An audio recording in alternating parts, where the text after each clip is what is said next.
We're so excited to have you here with us today. Now means so much more. The time to unite business savvy entrepreneurs to a higher level is happening. Are you going to move forward or stay put? Are you willing to step up and ignite together? My guest today, Stephanie Taylor, is one amazing powerhouse in the Ogden, Utah area. Stephanie, we're so excited to have you with us today. How are you doing? Good. How are you? So good. I am so good. As we begin the podcast, Stephanie, I really love to bring our guests together. And I always do like a little affirmation where we just breathe for a second and unite each other. And I always believe in leaning in with our heart and kind of putting the ego behind and just being raw and upfront and who we are. So listeners, as always, I invite you to close your eyes and cross your legs wherever you're, and just relax, sitting comfortably, taking a deep breath in through your nose and out through your mouth. Another deep breath in and out through your mouth. And one more deep breath in and out through your mouth. And now bring your arms up around your shoulders like you're giving yourself a big hug. And repeat this affirmation. I am exactly where I need to be. I am exactly where I need to be. I am exactly where I need to be. Another deep breath in and release.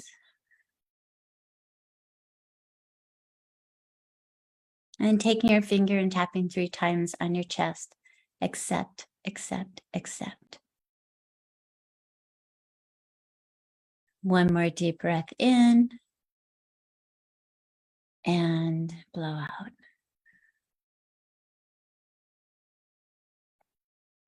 Listeners, I hope that as you did that with us, I know it's just a couple minutes, but just taking that time for you to being present, to being in the now, understanding the importance of your breath. And that breath is a gift of life.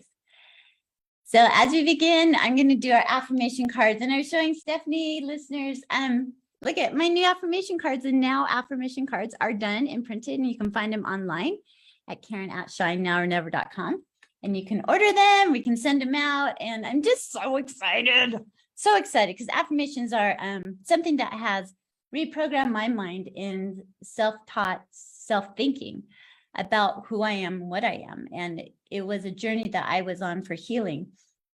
And even though we're powerhouses and we're women that are entrepreneurs and we're out there in the world, we can get bombarded. And sometimes self-doubt sets in. And so affirmations are just really important to me. So as I read them, Stephanie, I would love it if you would join in and share with the listeners how you felt when I read this, or what your thoughts are about them. And today we have 2, and I'm so sorry we got 2. They just popped out, both of them. And you know how I do that. It's like, there they go. I'm sorry. We'll see what my brain comes up with. It's going to be like, I've got to do this, We'll see. It'll be totally fine. So the first one is be the change you want to see in the world. Oh, I love that. Be the change you want to see in the world. That card, it speaks for itself. Like, it's such the truth that it's like, it applies to the golden rule. It applies to everything you train and teach your children or the people you work with. Like, if you want something to look a certain way, then, you should be the person that emulates that. I love that. And I think it's important. I was talking to a friend the other day, and people come with their personalities, and some can be very toxic. Yeah. And you have to learn to understand you don't need to change to accommodate them. Yeah. You continue to be the person you want to be. And I think that's important because change and evolving for your better good is what's important. So I think that's awesome. Okay, here's our next one. I promise to never divorce myself again. Well, I don't know if I can promise that because I'm ever changing. And sometimes I think, you know what? I don't like the person that I've been for a little while. You know, you get into a funk and you're like, I'm done with that person. I'm going to go ahead and move on. So I might see that card a little differently, but sometimes I think that it does take divorcing, just like you brought up that negative energy of some people. Sometimes I find myself doing that and getting in that groove, and you think, this isn't the person I want to be. I want to Mhm. at night and dance in the kitchen and, you know, and not be the person that is finding everything wrong. So I love that answer. Thank you. Listeners, I hope you wrote those affirmations down. Be the change you want to see in the world. And I promise to never divorce myself again. And take those affirmations and sit on them. And how does it apply to you in your life, where you're at this time? So, Stephanie, I would love you to share with our listeners a little bit about yourself. Tell us who Stephanie Taylor is. My name is Stephanie Taylor. I am the president of the Northern Wasatch Association of Realtors. I run a real estate brokerage and have about 70 agents that I work with, and then have a team that I work with as well. I also run some work for new construction. My better half and I build spec homes and kind of add inventory to the market. And then I have a blessing of keeping my dad busy in his retirement. I was raised with a father in new construction. So I kind of get to do that too. But yeah, I have 5 children, an amazing supportive spouse, and just a wonderful life. It's really full and yeah. Yeah. And I love Stephanie. Stephanie is my broker at Real Lady Path. And I fell in love with Stephanie the first time I saw her. I'm like, I want to be like you when I grow up. She's so full of knowledge and understanding. And I love that about her. And she retains and she knows the business. And being in the real estate world, I mean, it's the number one investment and a huge investment for people. And so it's always about serving and making sure you're on point. And I've always told my clients, if I don't know the answer, I will find it. And I always call Stephanie, and Stephanie knows no matter what. And she's always good. Yeah, I'm getting on the plane, but send that doc over and I'll look at it. I mean, this is Steph replying to me when I'm like going, oh my gosh, I got a question for you. And she's always there. And I just love that about that. I think that consistency is so important. She's been a huge rock in my business side, but also my personal side, along with the other realtors as being the president this year. And let's talk a little bit about that. What is it like? What are your responsibilities? Yeah, so that's a good question. I am I'm the head of our board of directors for the Northern Wasatch Association. So we have 15 members, and then we have an association executive and we have staff. And it's my job to head up PR and make sure that our committees are effective. The education is on point, community outreach, government affairs. We do a lot of work lobbying with the state to make sure that we're protecting private property rights for our general public. And so a lot of that just is encompassed in what I do. Making sure to get information out there to the public is huge. So I put out articles monthly about different changes in the market. I serve on a board of directors for the Utah Association of Realtors as well, and then work on behalf of the MLS as a shareholder. So all of it kind of is encompassed in just making sure that we are successful in our industry and helping to protect it and then the public especially. Mm-hmm. Yeah. So you said a word in there that caught my attention. Change. There's a lot of change going on right now in the real estate market, isn't there? So much change. So I would love you to share just with, if you're a buyer or wanting to sell, like, how has the market changed in the last, 6 months, 4 months? Yeah. Okay. March, April. I want to say like in April, it flipped. April, May. Yeah. So we've obviously seen historically low interest rates. And what that basically does is that if they come out and give you 2.5 or 3% interest for 30 years, which I would never loan somebody $500,000 for 30 years at 3%. But that's what was happening. And we were seeing over 2 years, and with a pandemic, people needing to work from home, people needing bigger space, people recognizing that they could sell what they're in or buy, which, you know, is a huge blessing, right? For buyers to be able to have that opportunity. And then of course that supply and demand created a change for sellers. But, you know, the Federal Reserve came out at the end of last year and said, hey, we're going to increase rates. We're at a place where we're going to go ahead and start increasing that. We need to curb inflation. And come March, they started doing that. And it really flipped our market. And it's kind of been shaking ever since, where people are just trying to catch up and figure out what they need to know. And it'll take time, right? People have short-term memory. And so they get very scared and go, well, what does this mean? This is great. What this means for buyers is that we're finding a healthy balance. The rates we have now are still historically very healthy. It's lower than the first home I bought when I was 19 years old. And it's a great thing because it allows you to put a roof over your head that's stable. No one can raise your rent. You can paint the walls if you want to. You can have a tax deduction. There's so many beautiful things, and it inflates in value, unlike cars and recreational vehicles and stuff like that, even if it's at a small amount. And so it's a huge benefit for buyers, even at the rates that we have now. And for sellers, it'd be good for them to understand that inflation really did need to be curbed, right? That's where we were at.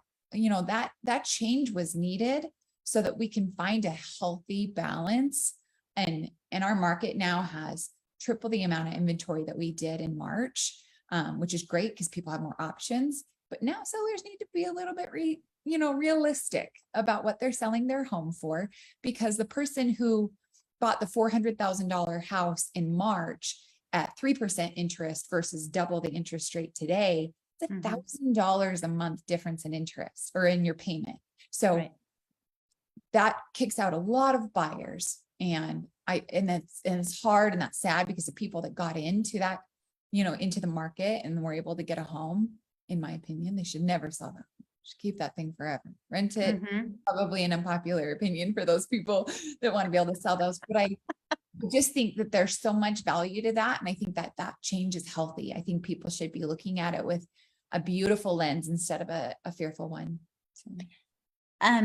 With the sellers, so if you're going in to do a presentation to list a home, how would you approach a seller who's like, oh my gosh, it's like, kind of crazy, but they're in their mindset, they still want that $600,000 home that was priced back in January, February, and now it's August. I'm such a fan of statistics. It's so nerdy, but they don't lie. That's why I love you. It really is such a beautiful thing, because I can take the data from the multiple listing service, which is a huge value to us as realtors.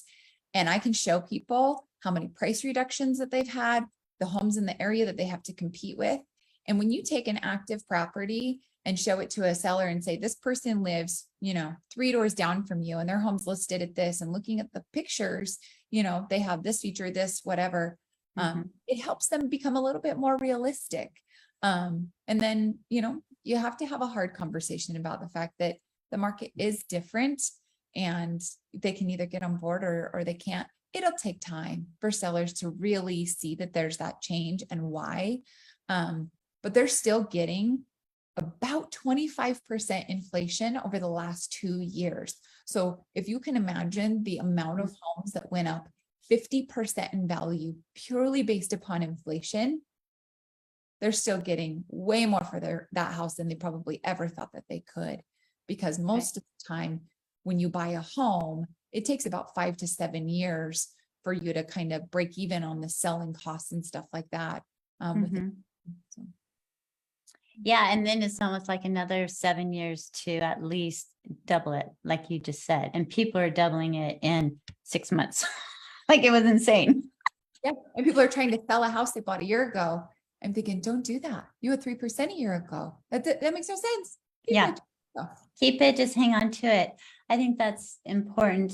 I know I listed a house in May, and within 1 week, like it dropped. And so I did that approach. I'm like, here are the facts. Here's what's going on. And this is what's selling, the whole thing, like you just said. And my sellers are very like, okay, this is what I see and I get it. And in their mindset, I know that every seller has, I will only go this low. yeah.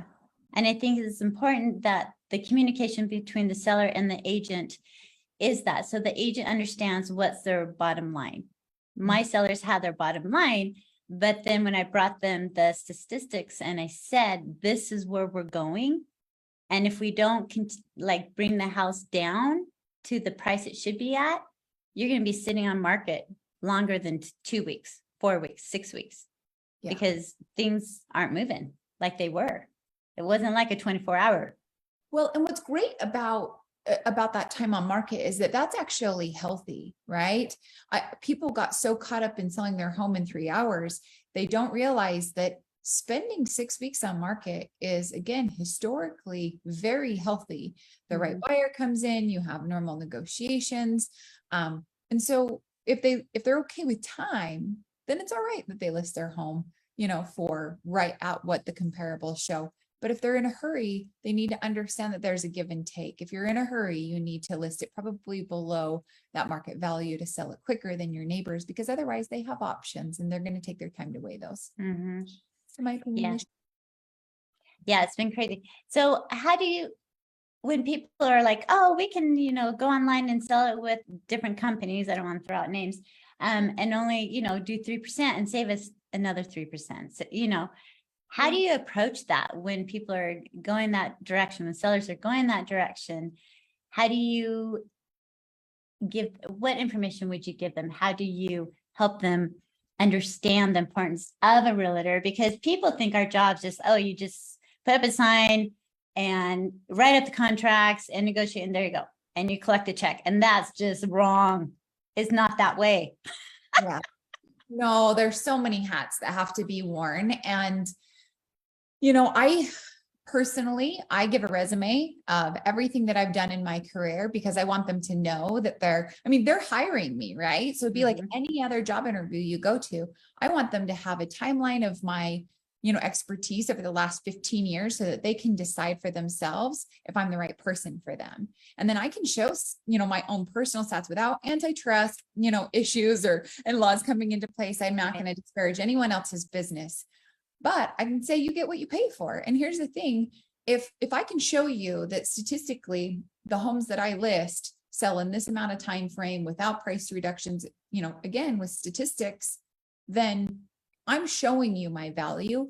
And it's okay if that doesn't work for everyone. There's stats on a state level and a nationwide level, and I don't have them in front of me now, but that show how much less somebody gets for a house when they list it as a for sale by owner, or they list it with like in a discounted way, because those services go down, and those those might be the right thing for that person. There's plenty of models out there, and none of them are wrong, because the beautiful part about our industry is that it's competition. I mean, you and I compete with each other, but we also respect each other. And I love that. I love that about this industry.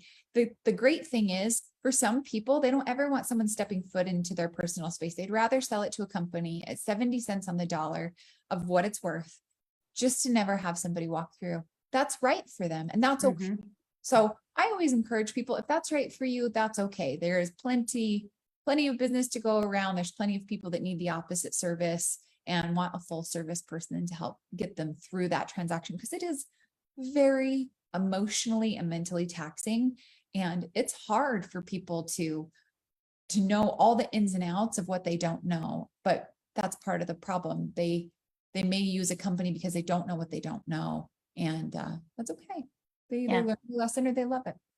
And I love how you approach that there's people want different things. And so there's a variety of what people can do, whether it's for sale by owner or third parties or whatever. I think that's, and I enjoy that you do that, because sometimes I'm like, oh my gosh, like I feel like they're selling us like not short, but I'm more of a service person. So I'm a hands-on.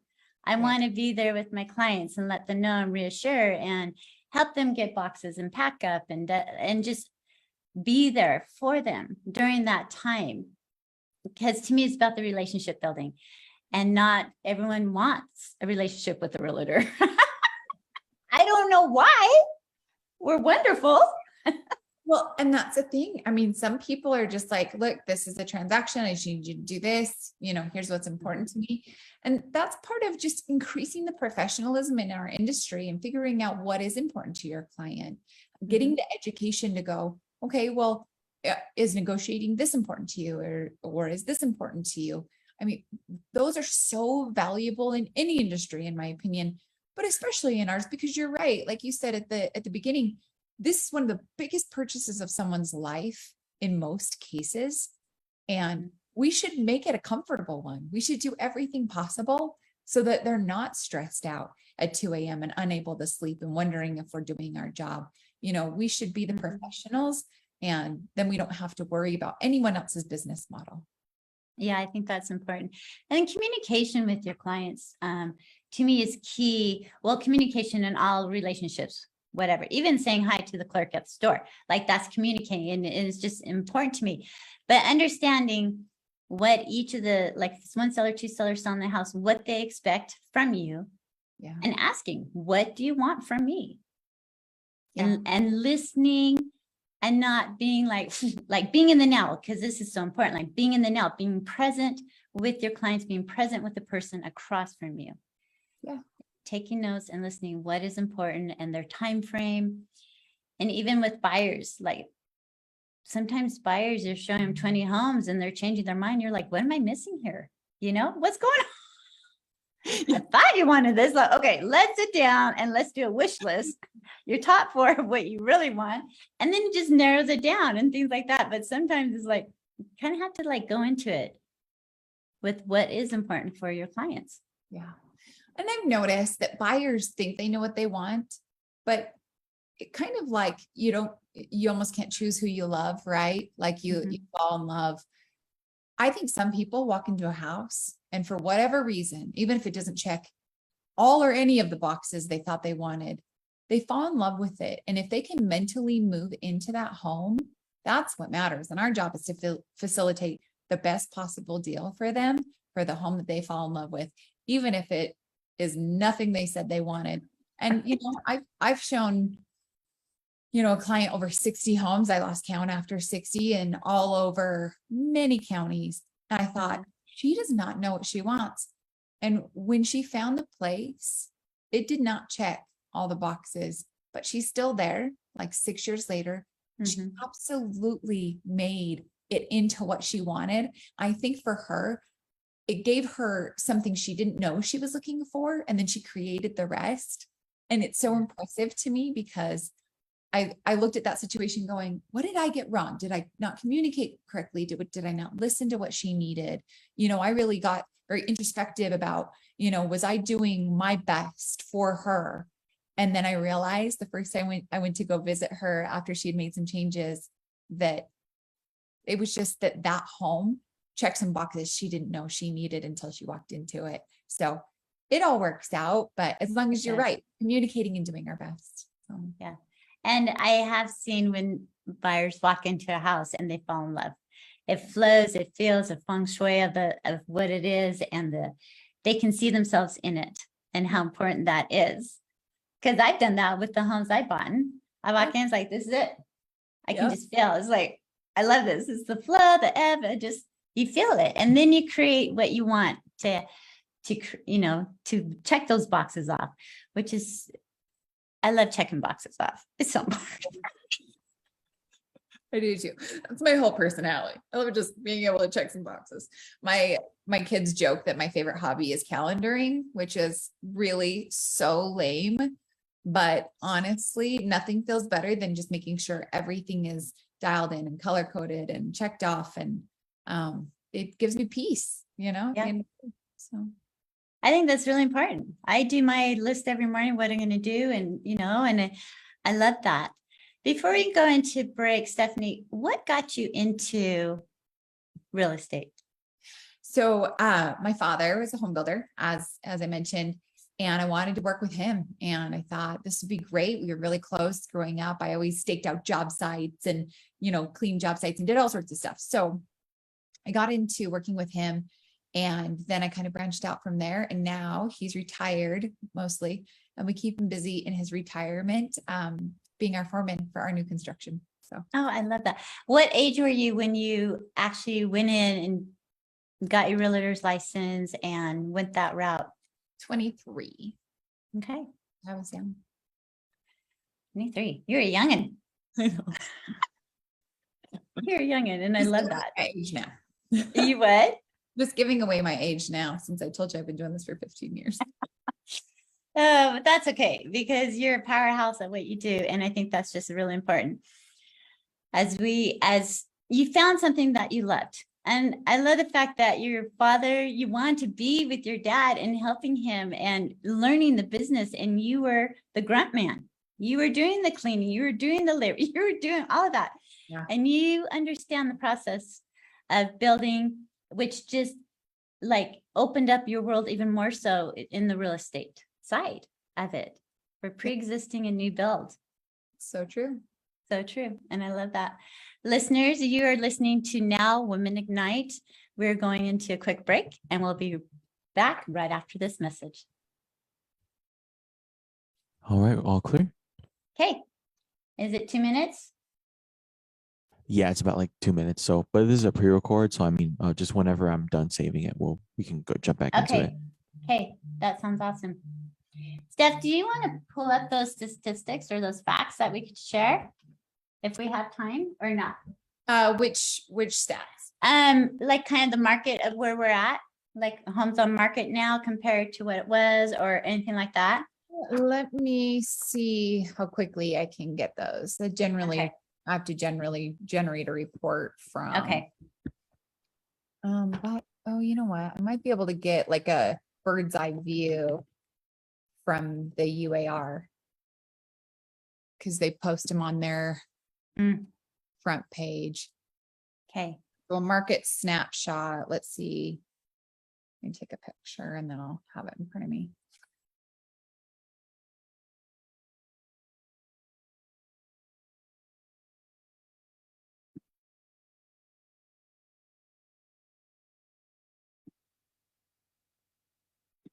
All right, I did just finish saving it, so I can start whenever you guys are ready. Okay. Do you have those, Steph? Yeah, I have a bird's eye view, so I may not be able to offer exactly what we would want to share that would be the most helpful, but I think it's good. So Okay. Okay. That'll be good.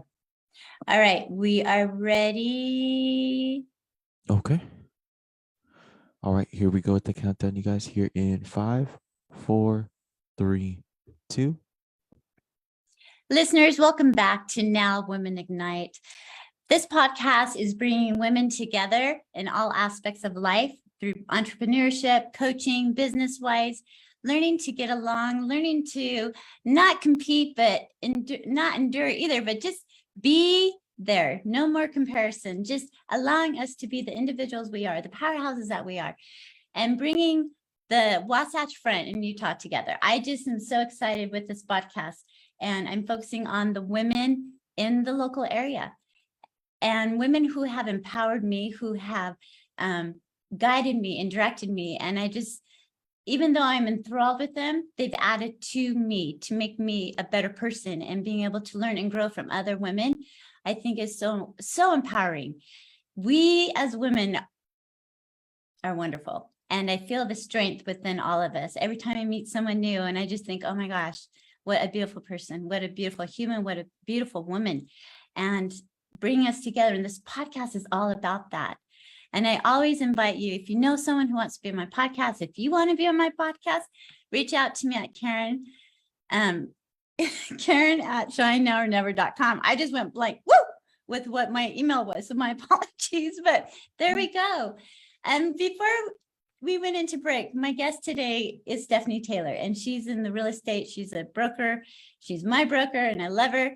And we were talking a little bit about some of the stats or things that are happening. And I would love, Steph, if you could just for a moment, maybe share some statistics that's going on in the market right now, just to give our listeners an idea of the Utah market. And this is basically Utah market. It's not worldwide, correct? Yeah. So this is Utah market. And I just pulled up a quick bird's eye view snapshot. And the place where you can go to find these, if you are a member of the public or if you're a member of the Utah Association of Realtors or a local association, would be at the Utah Association of Realtors.com.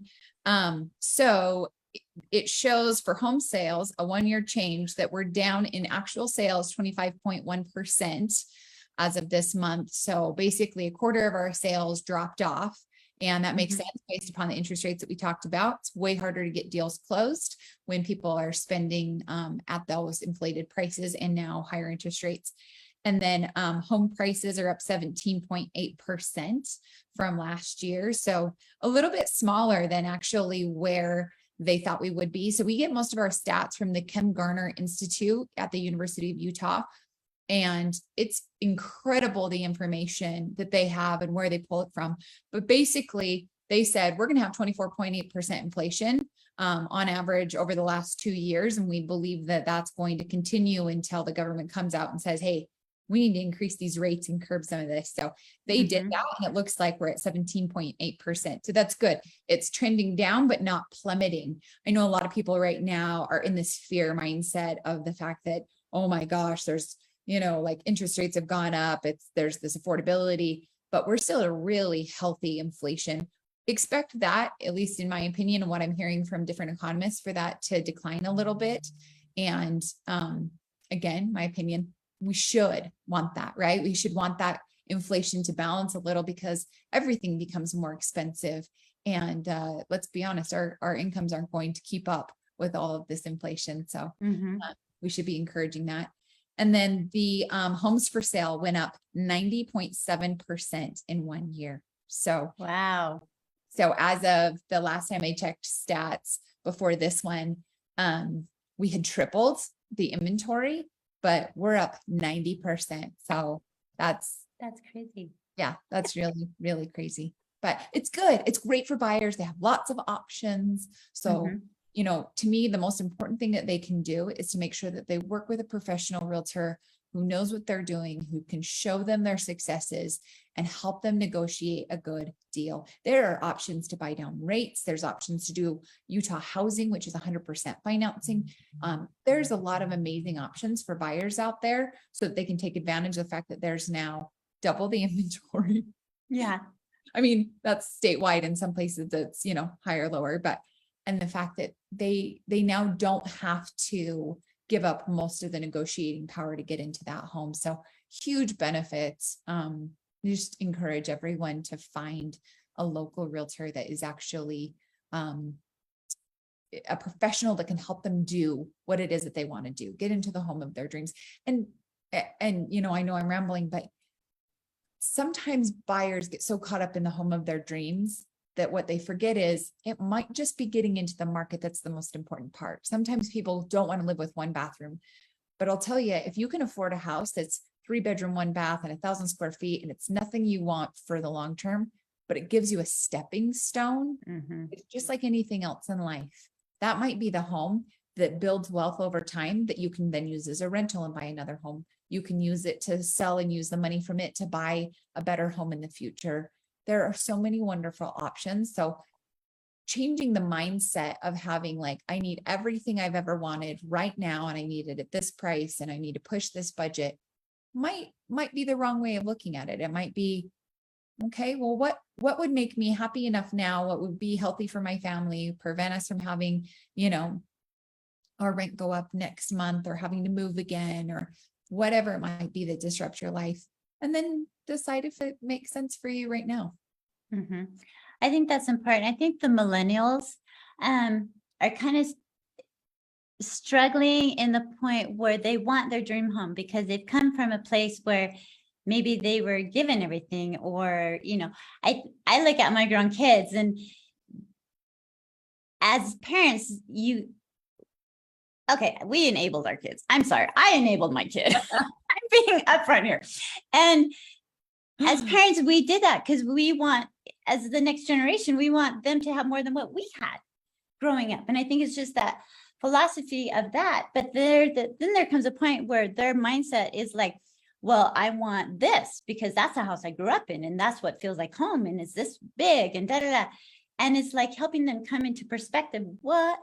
Maybe you get into a townhouse, or maybe you just buy a little Rambler, 3-bedroom carport home, slab on slab, and start, like you said, stepping stones. And I think that's so important for the millennials to understand that stepping stones are okay. Yeah. I think, it's funny going even deeper than that. I think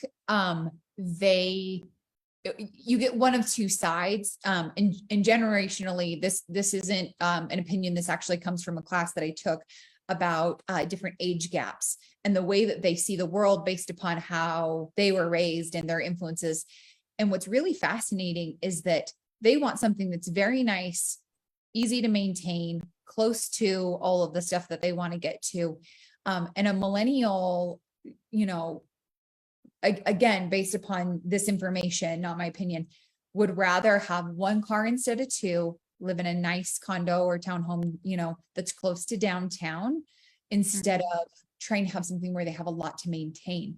Goods and services are in higher demand of having someone mow your lawn, maintain something over the people that used to do it themselves. And, there's generations where you never pay to have your lawn mowed. That's always something that you did, right? You would fix your own sprinklers, you would repair your own toilet. And that's a huge shift. But I think it's a good shift because we need all types, right? We need to support goods and services, but we also need the person who buys the lawnmower. But I find that they just are afraid because they watched their parents go through 2009, 2010. And because no one ever explained to them, because of their age, why it happened, why it's not the same right now, it scares them about buying a house. And so they'll overpay for rent to live in something very nice and close to the Mecca instead of, buying a modest home and building wealth that way. Because let's be honest, that's how you build wealth. Paying someone else's mortgage is not going to build wealth for you. I mean, I own quite a few rentals and I love it when we have renters that want to do it. It's great for me in the long run. And there's always a market for both. But I think that that's a part of the reason why millennials are afraid, is that they watched the struggles of their parents, or the struggles of their neighbors or whatever, and the amount of short sales and, doomsday fear on every news channel, and from generations that watched the news. And so I think that that's part of where that comes from.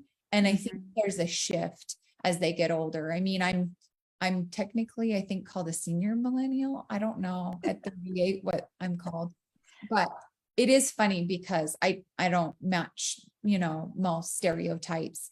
But I think I can understand where they're coming from.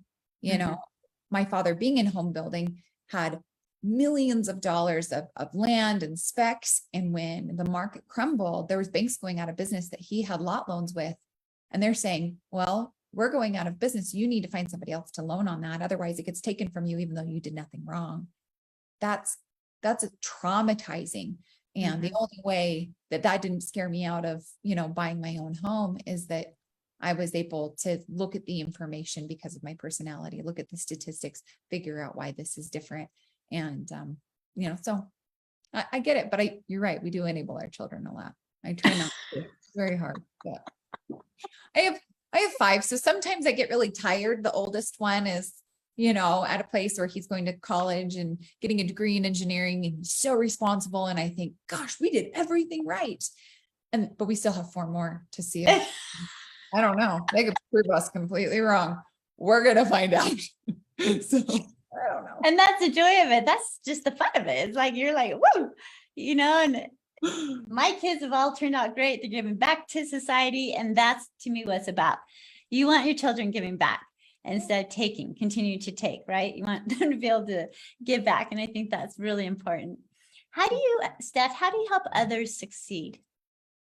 So that's actually part of why I became a broker. I loved mentoring and helping people. So when someone comes to me with a question, and just like when you reach out and you're like, I need you to look at this form, I love being able to dive into that and offer references and statistics and, kind of just help people with their own business to succeed, because I think it makes our industry better as a whole. If I can share the expertise that I have with someone else, or help them through a contract that might have some tricky language and they can come out better on the other side, it benefits our industry as a whole. So that's part of what I do. It's just being a broker and then leading our association.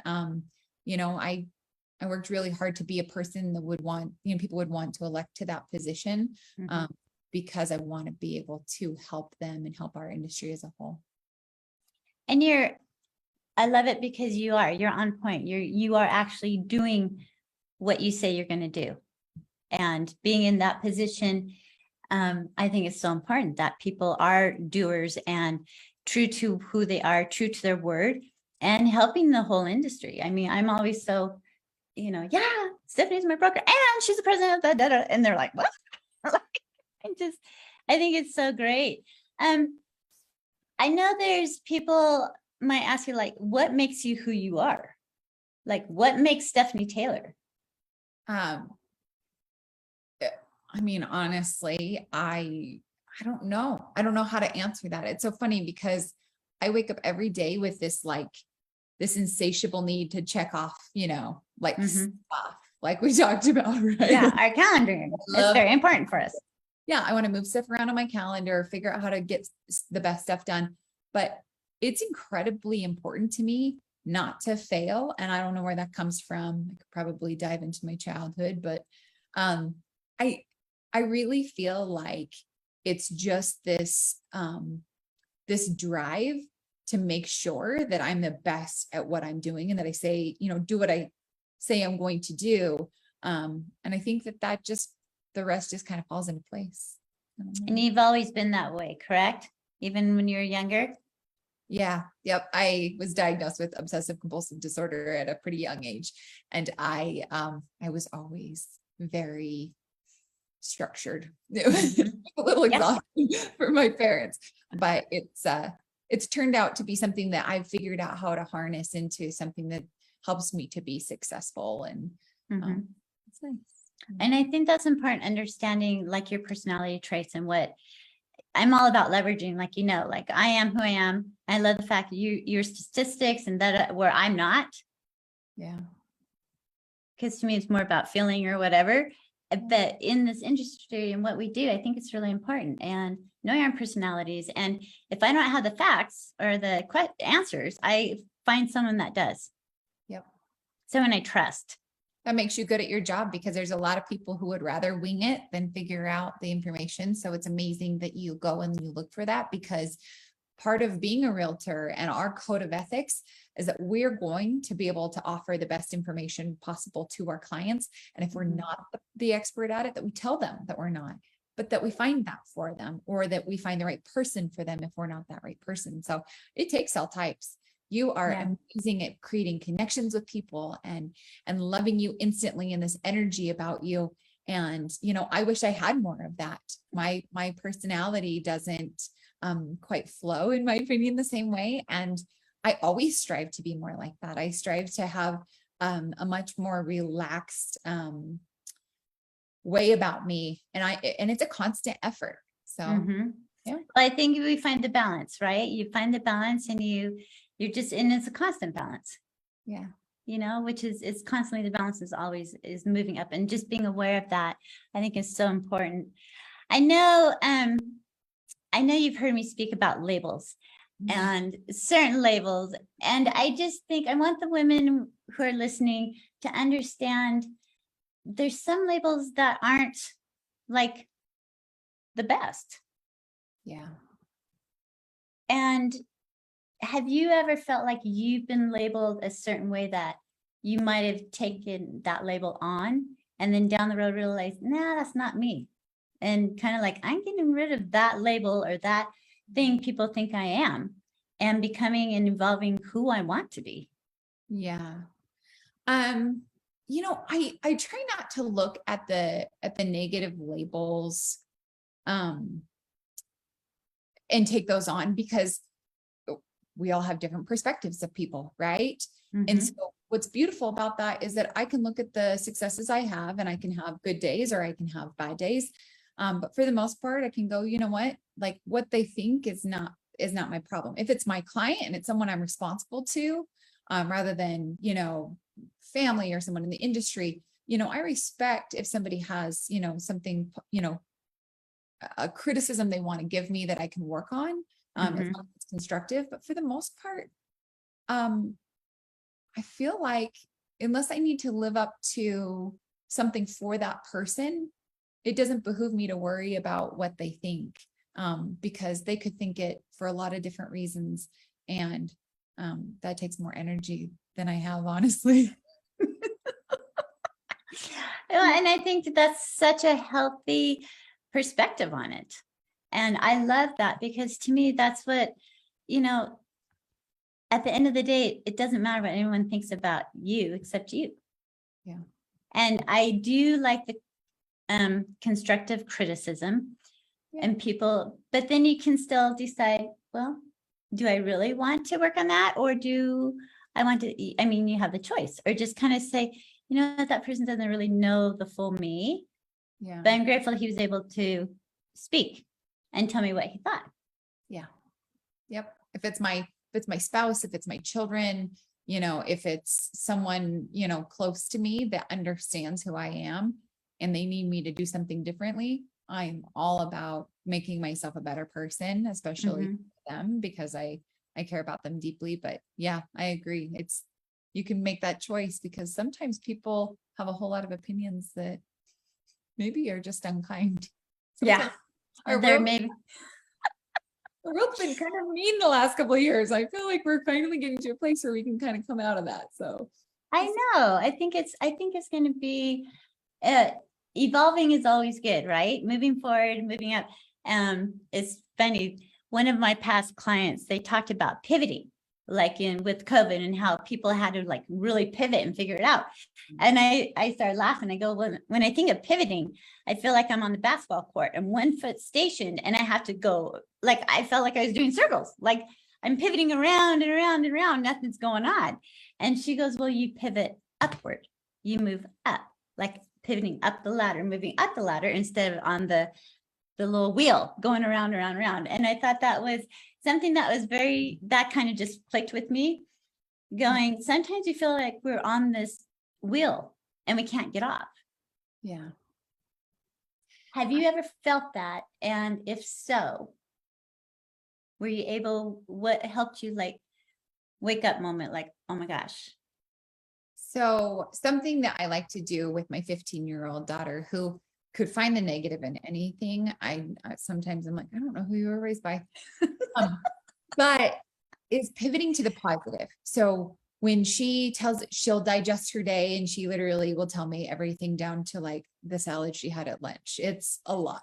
But when she verbally vomits all of that, and I'm sitting there listening, she wants that quality time, and she says, a few negative things, I'm like, all right, let's pivot to the positive. Tell me something about one of those situations or all of those situations that's good, or help me see how you see it. And then let's find that positive together. So I think pivoting is a great word, but I use it as pivoting to the positive, because that's what I talk about with her. I talk about it with my team. We do that once a month, the first Tuesday of the month, we talk about it.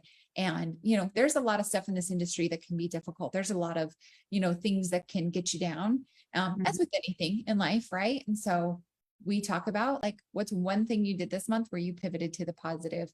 And sometimes they're heavy, and it's a beautiful thing to do that, because you're right. Otherwise you're going in a circle and you're going to stay in a track of the same way of thinking. And so that's, it's definitely something I've done, but I feel like I've gotten better over the last few years of trying to find a better way of handling that. So at least I hope I have. I don't know. I guess I'll have to ask other people what they think. Do you feel like I'm pivoting to the positive? No, I think you are. I mean, because you're aware and you're calling other people awareness to it. Yeah. And to me, it's like you've learned and now you're helping others.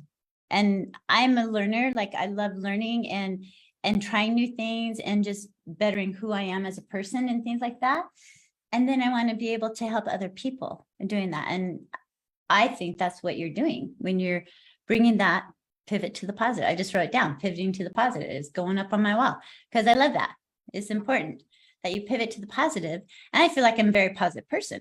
You are. And I feel like you're always trying to help others be positive and encouraging of others and supportive of them. And that's a great quality. It's sometimes hard to find those people, especially when you're in a competitive industry. So it's incredible to me how hard you work to make other people feel good about themselves and to live in a space where you always seem so joyful and happy. And I don't know, if you're having a bad day because you don't show it. You're always making sure that other people feel good and that you're not bringing them down when you're in that space, which is a beautiful quality. Well, thank you. We're about ready to close, but Stephanie, I would love you to share word of advice to not only our listeners, but maybe other women in the real estate business. Something that you can help guide them, and what you just said, pivoting to the positive, that's like, woo, but you can't use that one. You got to use something else. Sorry. It's okay.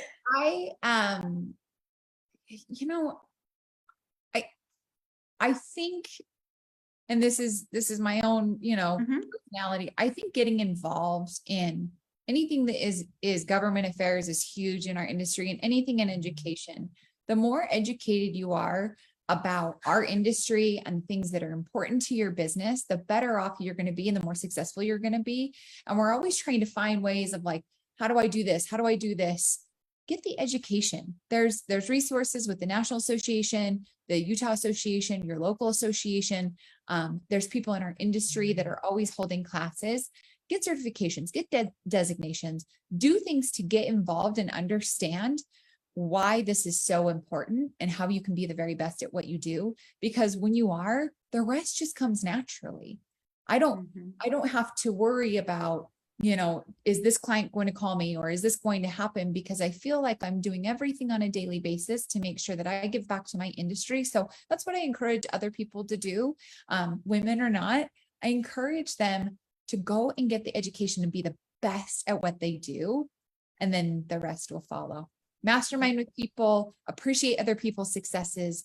Don't focus on the negative of, did somebody else get this client or deal or whatever it might be. Be happy for other people. There's plenty of business to go around. We need to show the public that we are an industry worth respecting and to use us because we're professionals. I love that.